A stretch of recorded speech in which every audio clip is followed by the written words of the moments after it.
건물 관리인으로 일하고 있는 주인공 리.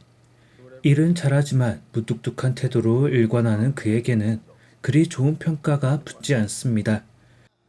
술을 마시러 갔던 바에서 일부러 시비를 걸어 싸움을 하기도 하죠. 하루는 전화 한 통을 받습니다. 그가 도착한 건 병원.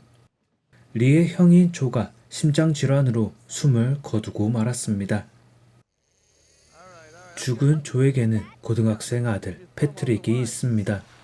이혼한 후 아버지 쪽인 조와 함께 살아가고 있었죠. 리는 패트릭에게 아버지의 죽음을 알립니다.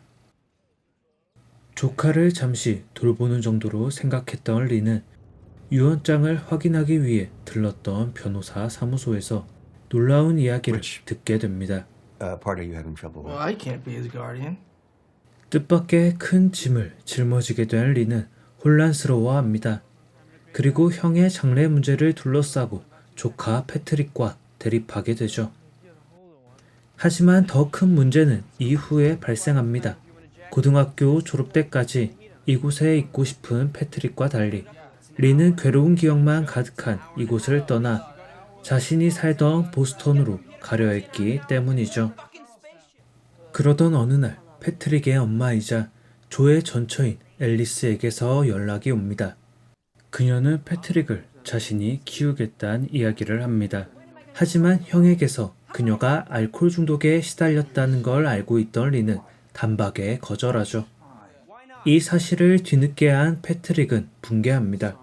자신은 여전히 어머니를 좋아했고 자신을 돌봐준다고까지 했으니 삼촌이 두 사람 사이를 이간질하려 든다고 생각했던 거죠.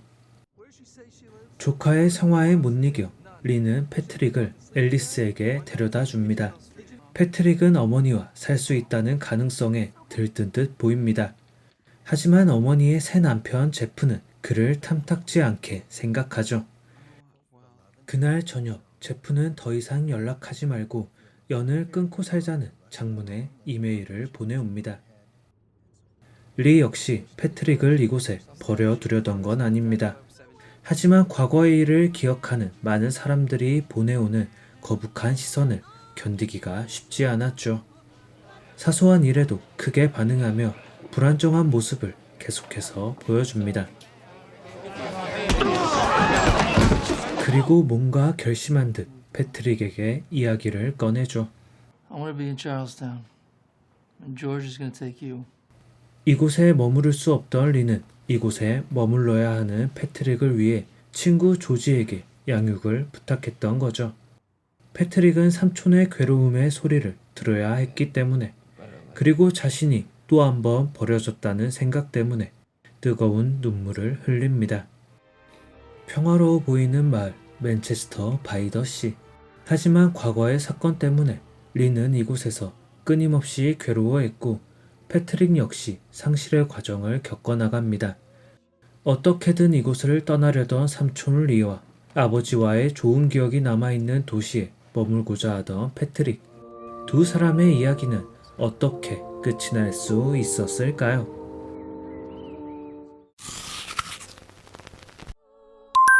이 작품은 2017년에 제작된 영화입니다. 잔잔한 바닷가 마을 맨체스터 바이더시에서 사랑하는 사람을 잃게 된 사건을 중심으로 이야기는 흘러가게 되죠. 가장 두드러지는 상실은 리의 형이자 패트릭의 아버지인 조의 죽음.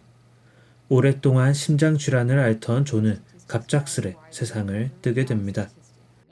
이 죽음은 패트릭에게 큰 상실을 겪게 합니다. 부모님의 이혼 후 줄곧 아버지와 살아오던 패트릭에게 조의 죽음이란 아버지의 죽음 그 이상을 느끼게 했을 테죠. 패트릭은 이후 불안한 모습을 보입니다. 여자친구와의 관계에 더 집착하게 되고 사소한 일에도 날카롭게 반응하며 냉동된 닭을 보고 영안실에 안치된 아버지의 시신을 생각하며 발작에 가까운 반응을 보이기도 하죠.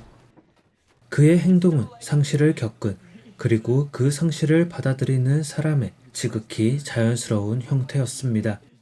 다만 상실의 과정이 여기서 그친 게 아니라 재혼한 어머니와의 관계가 끊어지는 상실, 삼촌인 리가 자신을 두고 보스턴으로 떠나겠다고 선언한 또 다른 상실이 벌어지며 패트릭은 좀처럼 마음 잡기가 어렵게 되어가죠. 패트릭에게 상실의 아픔을 선사할 리 역시 상실의 피해자입니다. 형의 죽음을 받아들여야 했던 것은 물론이고 묵은 빈문서처럼 묻어뒀던 과거의 사건이 딸려 나오며 그는 다시 한번 상실의 시간을 견뎌야 했습니다. 그가 마을 사람들에게 불편한 시선을 받는 이유이자 이 마을이 거북하게 느껴지는 과거 사건은 리가 가정을 꾸리고 살아가던 시절의 이야기입니다. 그는 아내 랜디와 아이들을 키우며 평범하게 살아갔습니다. 어느 추운 날 아이들이 감기에 걸리지 않게 하기 위해 벽난로 땔감을 가득 채우고 리는 맥주를 사러 식료품점으로 향합니다. 돌아오는 길 이상하리만치 밝은 빛을 내는 집이 있었는데 그곳은 그의 집이었습니다. 지나치게 많이 넣었던 땔감 나무 조각이 바닥으로 굴러떨어지며 집을 몽땅 태우고 말았던 거죠. 이 사건이 계기가 되어 아내와 이혼을 했고 자신만 살아남았다는 사실에 해소할 수 없는 분노에 휩싸입니다.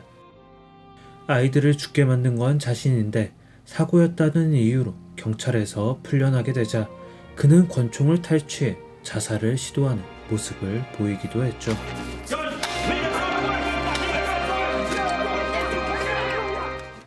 이곳에 머무르면 과거에 행복했던 시절이 그리고 지켜주지 못한 아이들이 생각나 리는 이곳에 머무르지 못하고 떠나야 했습니다. 하지만 아주 얄궂은 운명은 그를 다시 이곳으로 데리고 왔고 그는 끊임없는 고통에 시달리게 되었죠.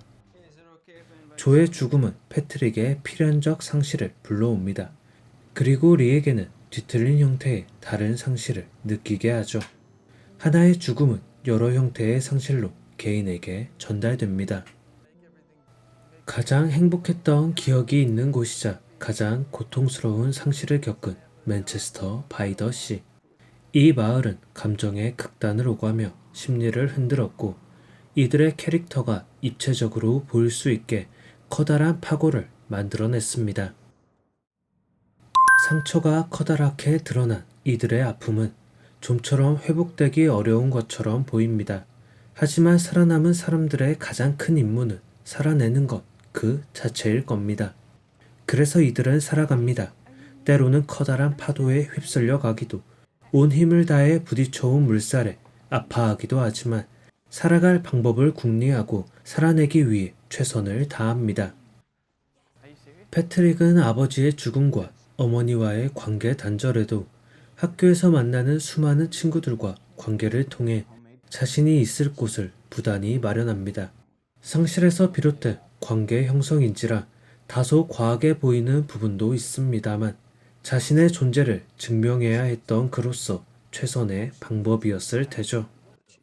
리는 조금 더 큰 증폭의 상실을 겪습니다. 아이를 잃고 그가 택한 거처는 반지하 빵입니다. 햇빛이 간신히 기어들어오고 임시로 설치해둔 가구만 가득한 곳이었죠. 이는 커다란 관 혹은 죽은 자를 기리는 사당 같기도 합니다. 컴컴하고 비좁은 그리고 을씨년스러운 풍경이 전부인 공간이기 때문이죠.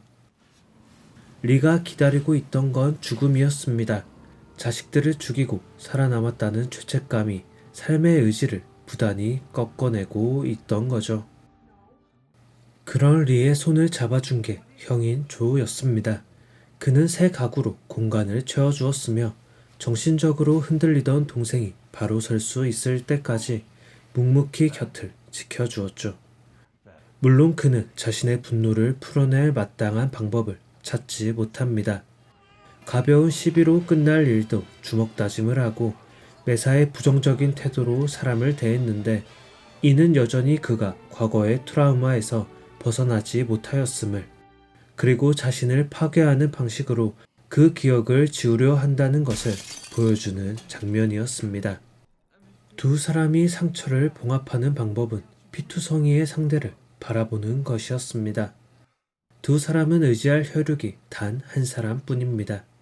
그런 상대가 너무나 큰 상처를 가지고 있다는 걸 알았고 그 상처를 감싸주는 과정에서 자신의 삶의 욕구마저 꿈틀댐을 알아챕니다. 두 사람이 어느 정도 상처를 이겨냈음을 그리고 앞으로 나아갈 것이라는 걸 보여주는 장면은 재밌게도 두 사람의 캐치볼 장면입니다. 리는 떨어진 야구공을 주워 패트릭에게 던져줍니다. 그 과정을 반복하던 중 패트릭은 공을 흘리고 리는 내버려 두라고 합니다. 하지만 패트릭은 그 공을 다시 주워 리에게 던집니다. 여기서 떨어진 공은 갈 곳 없이 방황하는 두 사람의 마음입니다. 그리고 그 공이 흘렀던 건 두 사람의 불안정한 정신 상태와 심리를 보여주는 장면이었죠. 이전 같았으면 이 공이 구르든 말든 신경도 쓰지 않았겠지만 패트릭은 공을 다시 줍습니다. 그리고는 리에게 던져주게 되죠. 단순한 캐치볼 장면일 수 있지만 두 사람이 진정으로 상처를 마주했고 이를 극복하기 위해 부단히 애썼다는 점에서 이는 아픔의 승화 과정이자 앞으로의 두 사람 미래가 어둡지만은 않을 거라는 걸 암시하는 장면이었죠. 날씨가 추워지면 그리고 어떤 종류의 상실이든 겪게 되면 늘 떠오르는 작품.